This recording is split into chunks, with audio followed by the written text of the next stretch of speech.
Бүгүнерге амматағы Федот Потапов атынан культура кейінігер холбохуктақ тірілтелер еккерділерігер удобакка көрек болын аста.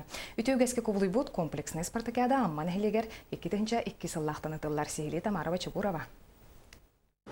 Белетен әттіға 2-16 сыллағы спартакиада волейбол көрағынан сағаламыда.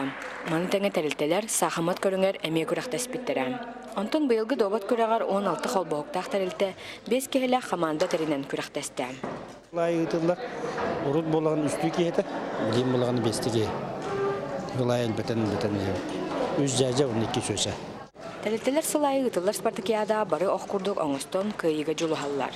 Сыл түмігінен көйбіт қаманда сүз түйінші солковай қатшынан нағарадыланар. Аспыт 2-15 сылға көйіні амман ехелеген жағалтатын қамандада сетіспеді. Білен ертуы кандидаттарын әлбән елдер, масыл кандидаттар әлбақтар. Онна гроссмейстердер ең бұйыл бар боланыр үрдәқ интерестәқ көрі. Кенлердің үйрене бит. Онтон добыт көрәғар амматаға Николай Захаров сақатчы атынан оғыз спортивный сколатын қамандада көйілағанын тағызды. Салғы тәліктелер аны теннис көріңер кирсектірі. Тамарова Чугурова, Михаил Устинов, Лариса Захарова, Сақа телевидениеті, Амма.